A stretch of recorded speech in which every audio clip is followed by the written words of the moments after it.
He thinks he can play, but what do the Chiefs think? Shady, you played with Travis Kelce. You were a part of Kelce's first Super Bowl where you won your first Super Bowl. Should the Chiefs want Killer Trav back? Oh, the Swifty! Yeah, they should. I mean, he's a leader for this team.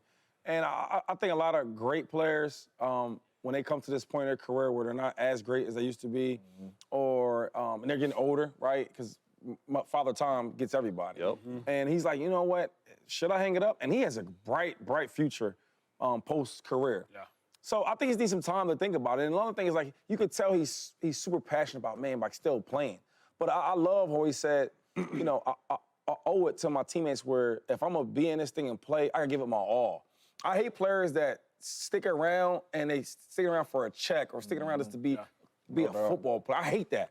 Right, and Travis Kelce is opposite of that. And I just think he's taking some time. The good thing is he has a brother that retired. He's going through the same thing. Really, really good team, Super Bowl bound type of team. Should I retire? Should I play? And he retires, and his team goes Super Bowl winning.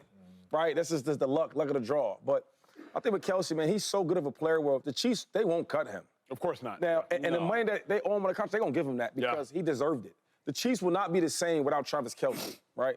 I mean, they won't be the same without Taylor Swift either. But I just think this, knowing how Andy Reid is and Brett Veach, they respect their players so much. And another thing is, he might not be the same old Kelce, but he's still good enough where maybe he can change his game up. Where now, I might need some separation, but now, Kelce's a big dude. I don't know if you've been around. He's a big dude. Now it might be body catches. Now it might be placement catches. It might be different things.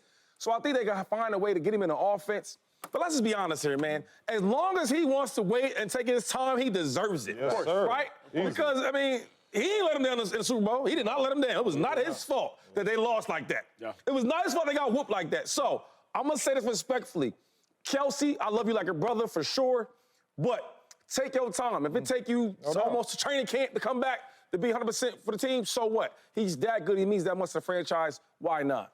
Yeah, I agree on take your time. Kelce has earned the right. That's I think in the quietness of Chiefs management, particularly those that were watching the game, watching the tape over the last couple of years, I'm going to say something I don't want to say. The Chiefs probably, from a football perspective, would prefer if Kelce move on. From a football perspective. From a cap perspective, too. I don't even have to talk about a different name. I'm just going to talk about Kelce. And Shady and I have had this conversation before.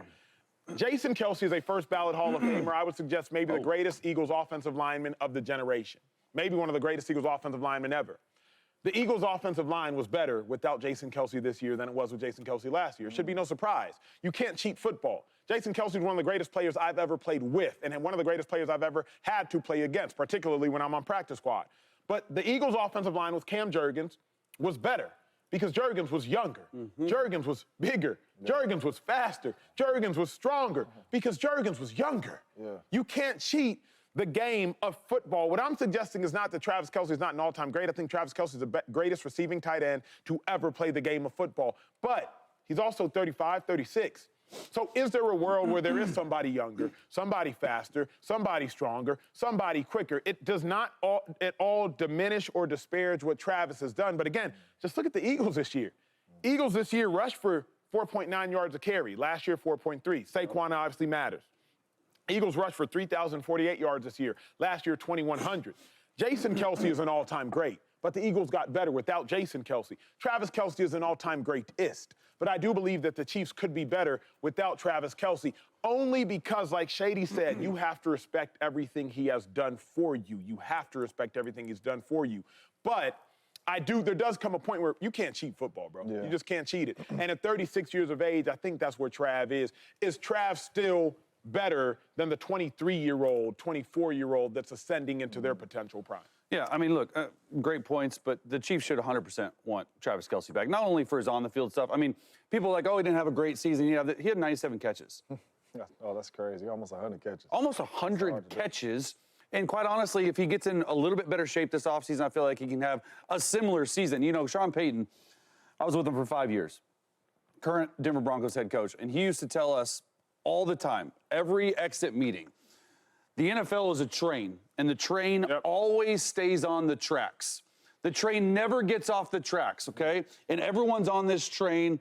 Maybe it's a year, maybe it's 14 years, maybe it's 10 years, maybe it's 20 years if you're a kicker. The train keeps moving, And this NFL thing, it kicks everybody off at one point or another. And it'll kick me off, too. That's what he said about himself, Sean Payton. I don't think the train needs to kick Travis Kelce off yet. I think he still has some more stuff to offer, and not only from on the field, but just the off the field stuff. He's still Patrick Mahomes' best friend. They are still on the same page. When I'm looking at football and on the field stuff, you got to give him packages. He's not going to be an every down guy. He doesn't need to be an every down guy. But when it's third down and when it's red zone and when they're playing zone coverage, he can still get open. Now, is he going to have the yak that he had maybe 2 or 3 years ago? No. That's what made him special and one of the best receiving threats of all time. It wasn't that he caught the ball, it's what he did after the football. Sir. So you're going to see, if he comes back, 80 catches, 750 yards, a couple touchdowns. So I still think he means more off the field, but on the field, he still has it. So it's not like he's going to be that first, second down beater at all times. If they play man, he's not going to be the focal point of the offense. But if you have Rashee Rice come back, if you have Xavier Worthy, if you go out and get another number one in free agency, that leaves Kelce one-on-one with linebackers. He can still beat linebackers one-on-one. So I think Chiefs should absolutely want Travis Kelce I feel back. like we're not speaking realistically.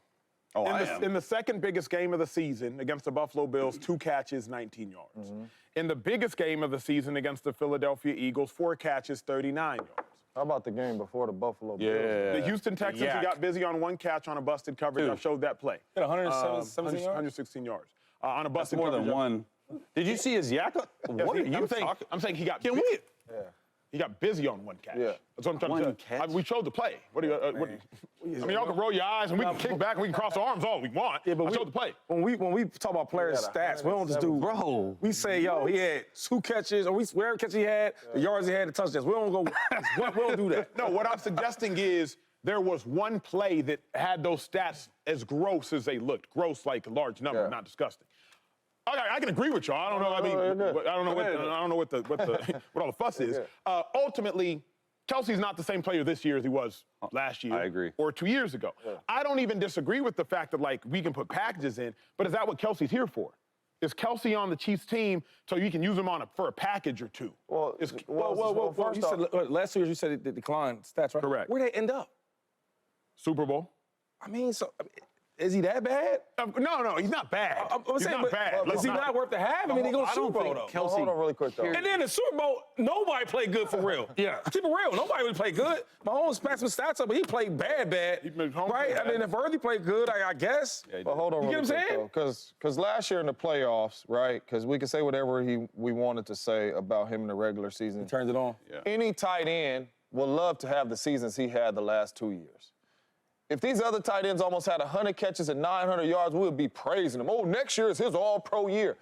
And with Travis Kelce, nobody's saying he has to be a number 1. You're talking about a number 3 option on your football team that has really good chemistry with your quarterback that can give you 97 catches and almost 900 as a number 3?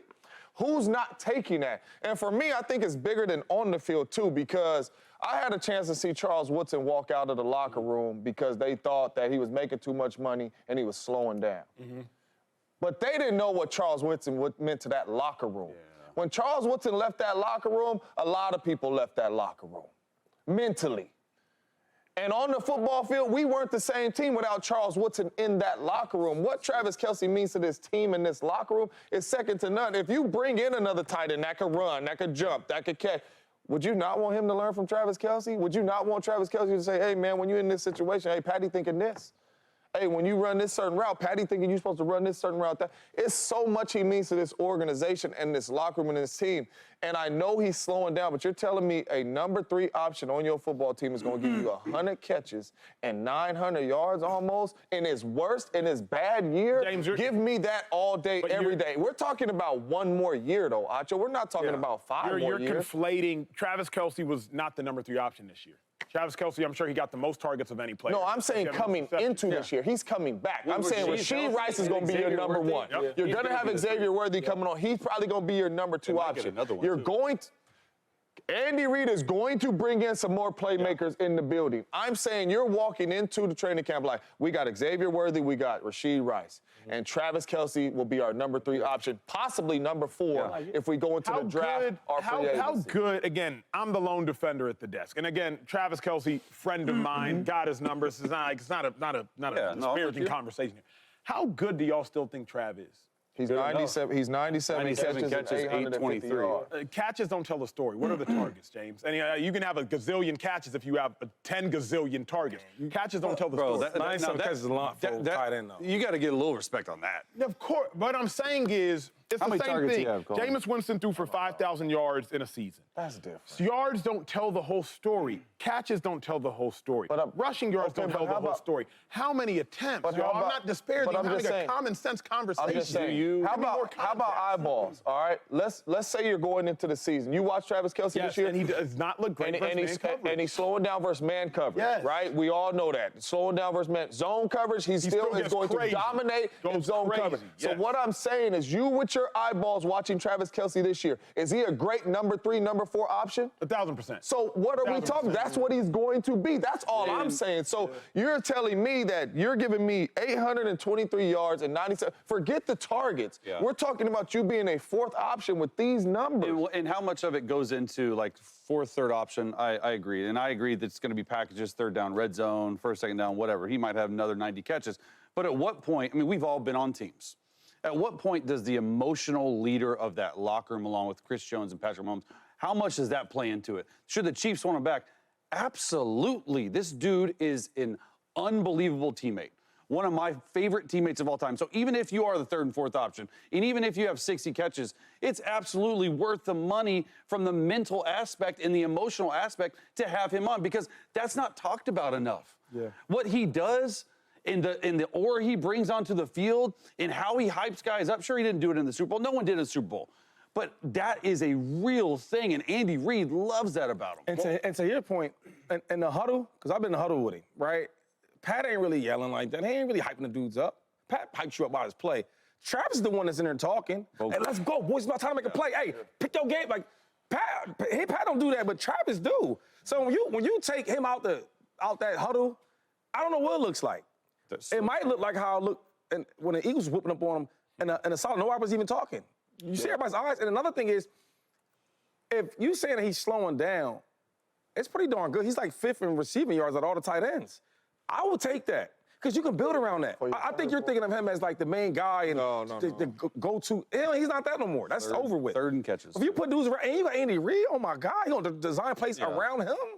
Let me ask y'all this, because again, we literally saw it this year with his brother.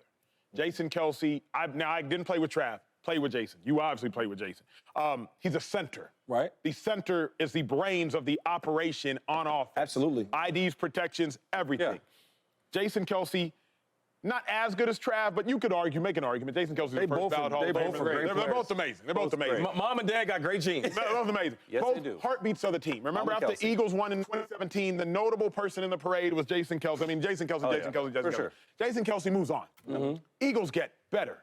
Offensively, running game get better. So all I'm suggesting is, it's not as though what I am saying is such a crazy thought that there's a world where the Chiefs could get better. No, it's not. Like the Eagles got better. Nope. Noah Gray is their number 2. Love him. Think he's a great young player. He ain't even close to Travis Kelce. But you don't make it Noah Gray. You could come out in 10 personnel. It doesn't have to be a Noah Gray. Bro, it could be Hollywood Brown. They're 10 personnel offense. They still need a Acho. I get what you're saying. Respect. It doesn't have to be Noah. But it is going to be Noah. Not necessarily. They can draft someone. Who knows? Correct. But all I'm saying is, at 32, what tight end's going to make a difference like that? That's 2 totally different positions. Of course. Right. I would suggest that is just as important, if not more. No, but it's not the same. No. What I'm saying is, it ain't no. You're the number 1. When you play center, you're number 1. There's no hiding from Aaron Donald. There's no hiding from Jalen Carter. You understand what I'm saying? You're the number 1 option every play. You got to block them boys. That's totally different. So if you bring in a younger, faster, explosive dude at the center spot, that's different. With Travis Kelce, we're talking about ready, break. He's the 4th option. I mean, 3rd option, so that's a totally different situation. And you added 2 new linemen to the roster, right? Or to the start lineup. And then they ran a whole different running scheme.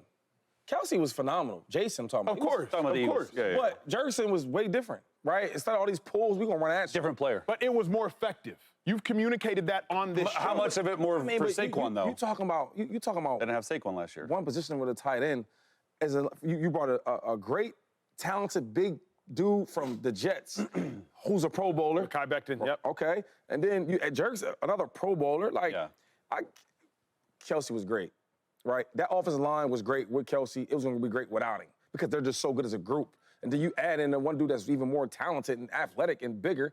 So I think that's a different situation from Travis. I mean, I get your point. I just think that if you're asking me, I'd rather keep the greats than not have them.